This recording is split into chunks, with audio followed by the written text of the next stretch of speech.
Today's video is going to be a little different, but I think you're going to like it. I spent the past few days scrolling through my own YouTube comments and I noticed a pattern of questions about copywriting and freelancing that pop up every single time over and over. Not that I don't appreciate the engagement, but I'm here to answer all those questions so you don't have to ask them anymore. This video is going to be like the talk that I wish I had way back before I didn't know the difference between copywriting and copywriting. I got some comments on my phone. I'm going to read these. I'm going to respond in real time. No script. We're just going with the flow.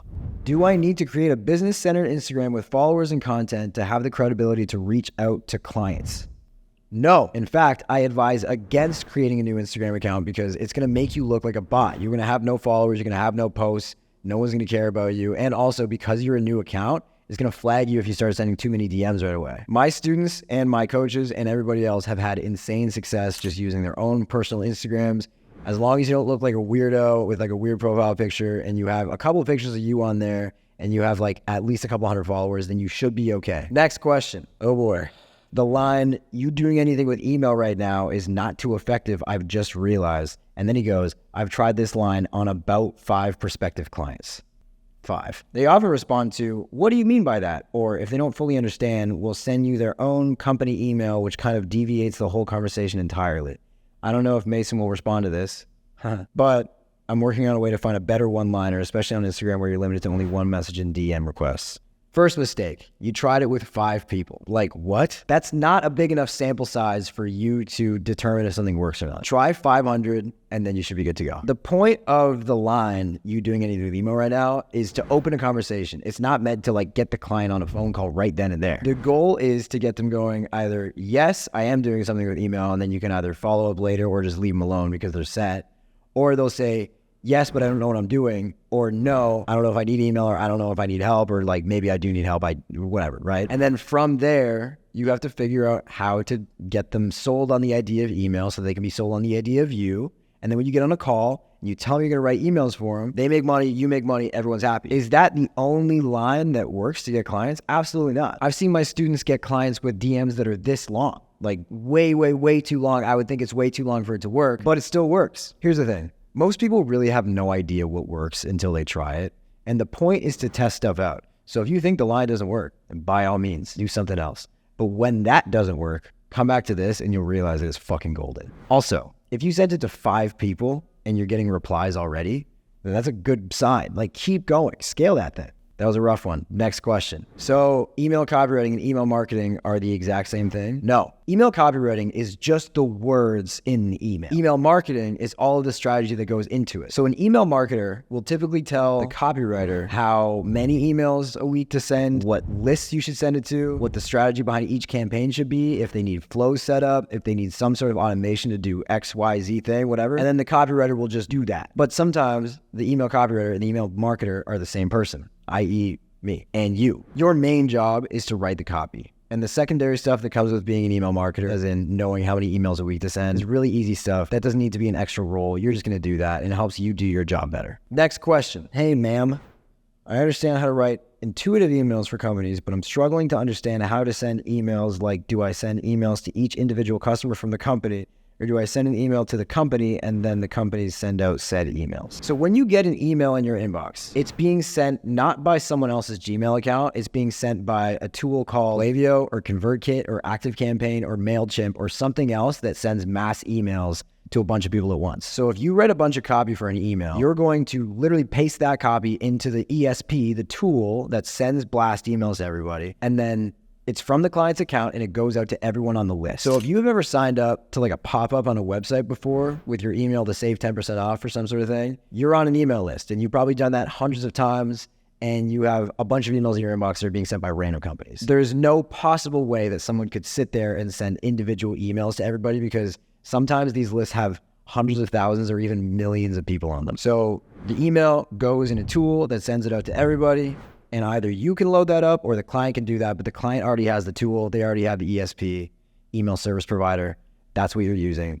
You don't have to send a million emails in a day. Don't worry. Next question. How many emails will a client expect me to write for them in a week? After a while of writing emails, do I just recycle the same ones? Someone please answer this for me. Don't worry, user GN1EU7RI6B. I will answer this for you right now. Super easy. 3 emails a week. Monday, Wednesday, Friday. or you could do Tuesday, Thursday, Friday, or you could do Tuesday, Thursday, Saturday. Doesn't matter. Whatever your client wants you to do. This is one of the few times that I'll recommend using ChatGPT to help you with copywriting because it's really good at generating ideas. So if you've written a bunch of emails for a client and you feel like you're running out of ideas, use ChatGPT. That's one of the things it's meant to do. It'll give you a bunch of ideas that you can just use, and then it'll, like, each idea it gives you could turn into like 3 different emails if you just spin it a different way. I have a client I've been working with since September of 2020. As of right now, that's 3 years and a month that I've been working for this guy. I have never in my life had to send one email more than once. I've never had to duplicate a campaign. I never run out of ideas. I still got ideas to spare, and I'm never gonna run out. I'm good for life. Next question. Hey guys, genuinely curious. In terms of balancing this with a work from home job, roughly how many hours would someone making 10K a month be putting in a week with copywriting? I understand it's probably different from person to person, but I'm curious what it looks like from a time commitment perspective. Okay, so there's a rule of thumb that I want you to remember. It's every $1,000 that you make per month is about 1 hour of work a week. And that really does depend on the client, because sometimes you might have clients that you're underpaid and you're doing way more work, or clients that are super easy. But on average, it's for every $1,000, you're working about an hour a week. When I started, my first real copywriting job was kind of a job. I was a contractor. I didn't think of it as a job, but I kind of did. I worked at an agency, and it was supposed to be a full-time thing. When someone says full-time for a copywriting position, it's usually not full-time. It usually means 2 hours a day. That's what I found, because they think that it's going to take you an hour to write an email, and if they make you write 8 to 10 emails a day, they think 8 hours a day. But it doesn't take that long to write 8 to 10 emails a day. It takes like maybe an hour or two. With that plus calls, let's just say 3 hours a day, 15 hours a week. So that was my remote job that I had when I was just getting started as like a baby copywriter. Outside of that, I was able to generate so much more revenue because I had so much more time that it didn't even matter that I had a job. There was a point in time where my job was only paying me 10% of the money that I was making per month because I had so much free time outside of that. So if you have a remote job, if you want to knock out everything in the morning and then maybe take calls when you need to, if your team or whatever, and then just do freelancing from, noon to 5, you have more than enough time. You can easily make 10K a month just with that. Next question, kind of off topic, but what is the best frequency of payment for a client? Should they pay once a month per each individual copyright I complete, or once per week? Don't overcomplicate this. Get paid once a month. Next question. This is my first week actually learning copywriting, and I went the email copywriting way, and I'm not the best writer, so I use ChatGPT with some prompts, and it's pretty cool. What are your thoughts on AI copywriting? I think AI can be helpful. Like I just mentioned before, how it's a tool to help you come up with ideas and maybe to correct grammar or to help break down ideas a little bit more, but it's not going to do the work for you. If you go to ChatGPT and you go, write me an email for this person who owns this business that has this product and it's Black Friday, ChatGPT is going to spit out some hot garbage for you. It's not going to be good copy. You still have to jump in and do some work to make it sound human and to make it actually good. So it can be a really good example for you if you're just beginning. It can definitely help you get the right framework. It can teach you some simple stuff that you need to know, but it's not going to do it for you. You always got to have a human in the loop, because people can tell what's AI generated and everyone hates it. So just write it yourself and use AI to help you. Last question. I wanted to end off with a banger because I love haters. I don't believe this story. Where is the proof? I need to see his copy. I wouldn't hire him. He looks kind of sloppy, and I can tell he is young. Something seems off. Kevin could be a paid actor. This is a comment from an anonymous YouTuber named Pink Sugar Fluff. This is in regards to the student interview that I did with my best student, Kevin, who joined my inner circle in April and as of August was making $30,000+ a month. Yes, he's young.